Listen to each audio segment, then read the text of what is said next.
The road you're mentioning in Tel Aviv is the main highway leading to Tel Aviv. The Ayalon highway is blocked right now. Anyone who looks on my Twitter will see. I mean, the entire highway seems to have been taken over by thousands of people. There are protests in Jerusalem outside the Prime Minister's official residence. What you see is, I think, a kind of reflection of the desperation felt by families of hostages, but also fairly widespread support for their position from the general Israeli public. And have these protests ramped up because of the ceasefire deal that was accepted by Hamas? Was this due to happen anyway today, Noga, or has this something which has been, mobilised because of the news today? No, that's a really good question. These are all spontaneous protests that have basically started in the last hour, despite the late hour here. On what it contains. Tell us what's there as far as you understand it from each side.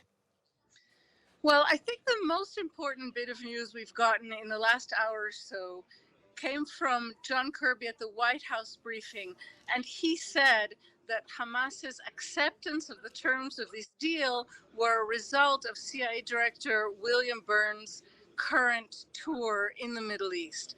So that is an American imprimatur on whatever the real terms of this deal are, which I think are crucial. And certainly crucial given the complex reactions by the Israeli government.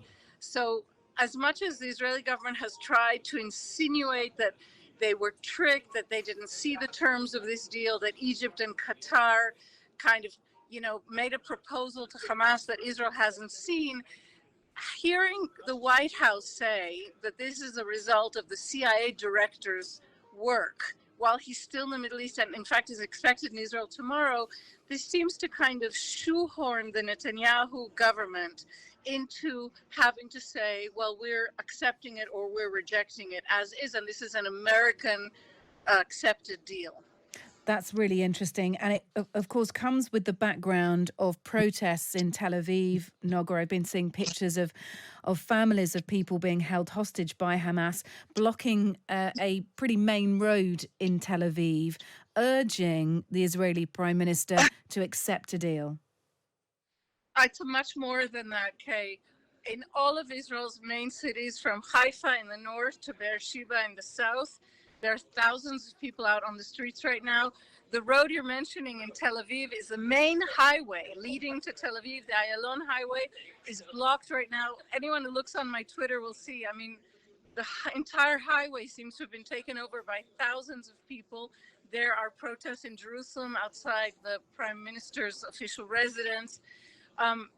What you see is, I think, a kind of reflection of the desperation felt by families of hostages, but also fairly widespread support for their position from the general Israeli public.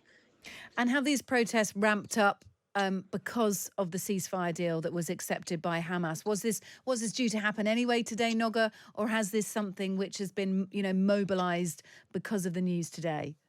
No, that's a really good question. These are all spontaneous protests that have basically started in the last hour, despite the late hour here. It's after 10 p.m. It's actually after 11 p.m., excuse me. Yeah, it is, yeah. Already been a long night. These are spontaneous. I don't want to exaggerate their importance because the Israeli government thus far has been completely impervious to public protest. But there's a little bit of a feeling that you had in Israel in March of last year, of 2023, when the Prime Minister had to fire the defense minister in the midst of this kind of judicial coup d'etat, and hundreds of thousands of people took to the streets. So there is that kind of a spontaneous revolt feeling in the air. Whether or not we'll have any impact, we don't know. And as you said, I mean, Palestinian media, forgive me, are reporting massive Israeli bombardments in eastern Rafah right now.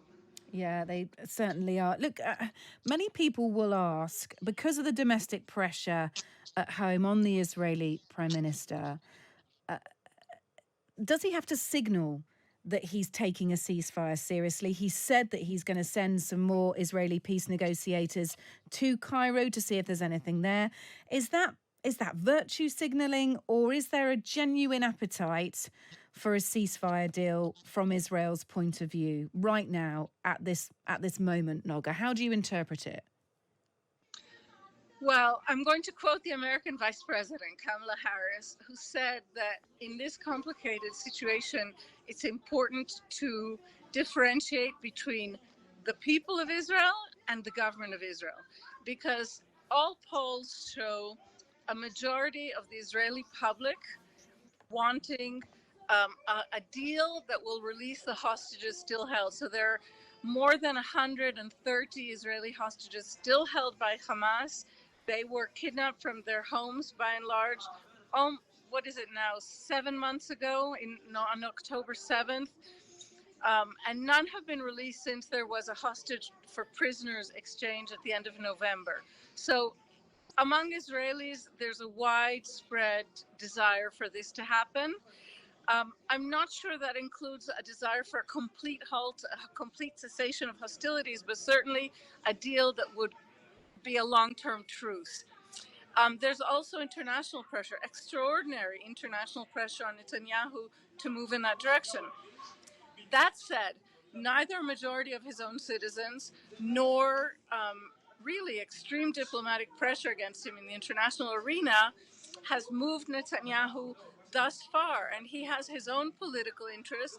I think it's important to mention that he's on trial and that his government consists of, real extreme nationalists who are calling for an invasion of Hamas, including one of his ministers in very obscene terms on Twitter tonight. So thus far, in this whole terrible period of war, Netanyahu has always chosen the survival of his own government. And now things seem really to be at a kind of juncture, a very important juncture in which he's going to have to make a difficult choice. Look, thank you so much for joining us. Noga Tarnopolsky there, who is a journalist based in Jerusalem, just bringing us up to date with what's happening. Really interesting that those spontaneous protests are ramped up in major cities across Israel, blocking the main artillery road, the main road through Tel Aviv as well, in terms of a major city there. I'm going to bring on our panel. We're just going to get a bit of domestic response, really, to what we've seen with this ceasefire deal this evening. I'm pleased to say we're joined by Sunder Katwala, who's Director of British Future. Good evening, Sunder. Good evening. Hello. And Joe Tanner, former Boris Johnson comms advisor when he was Mayor of London. Good evening, Joe. Good evening. Let me just set out the details of the ceasefire deal as I've been told them tonight by our various correspondents. So first of all, it is a 3-phase ceasefire deal, 42 days for each phase, and each phase will include the release of Israeli hostages and the release of Palestinian prisoners. So that goes both ways. The second phase will also include Israel withdrawing from Gaza, and the third phase would see an end to the war. And at the moment, there is still a lot of debate about what that means entirely. From Israel's perspective, they say Hamas want to remain in control in Gaza, which just cannot happen from their point of view. And from certainly our former spokesperson for the Palestinian Authority, she says, actually, first of all, let's do phase 1 and phase 2 before you get to that kind of gnarly bit in phase 3. But that it wouldn't be necessarily Hamas remaining in control in Gaza. It might be a Palestinian government that wouldn't be Hamas controlled. So there may be some flex in that. Let's get some response, first of all, from you, Sunder, on this ceasefire deal. Hamas saying we agree to it, and Israel saying, well, it isn't. It is not to our terms.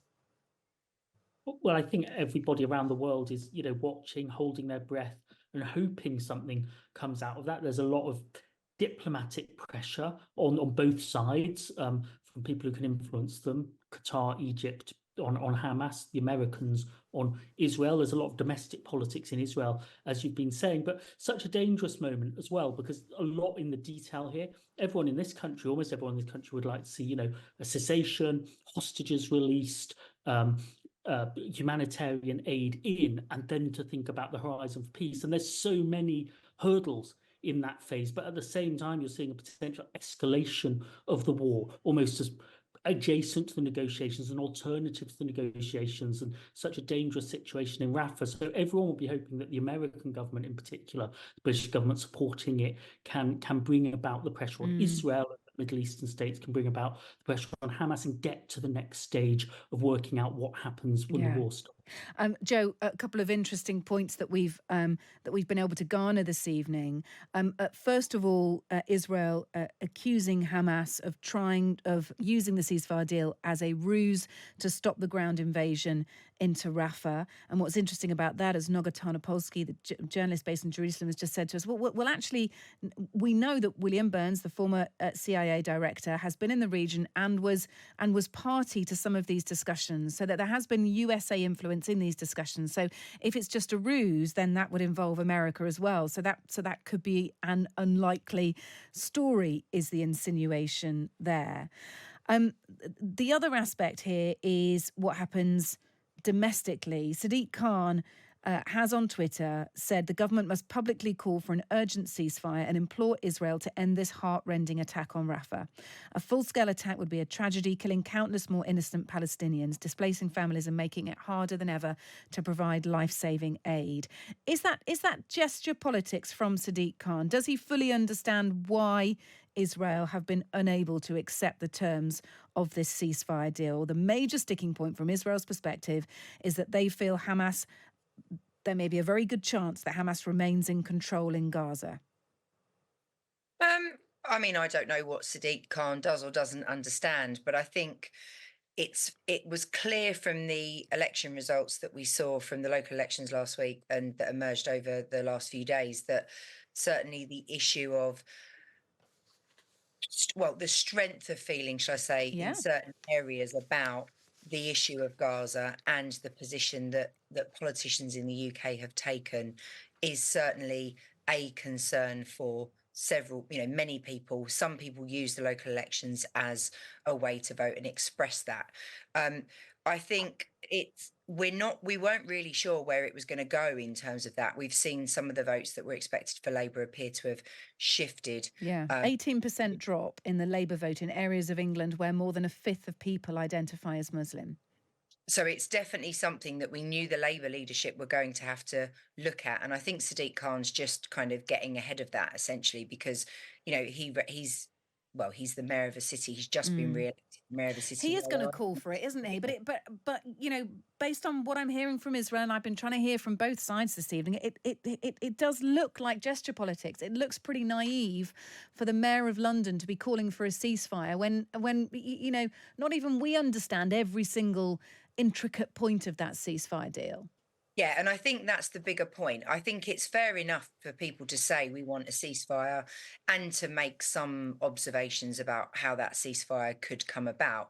But it is also incredibly dangerous for people to get involved in something that has to be decided by those two parties and has to urging the government to publicly call for a ceasefire. I'm not convinced anything we do elsewhere is going to be that helpful for the people over there. I know it's great to have opinions, but we need everyone to be around that table. Sander, I really wouldn't exaggerate the party political differences in Britain about that. Surely it's certainly the case that Muslim voters and other voters are concerned about this issue.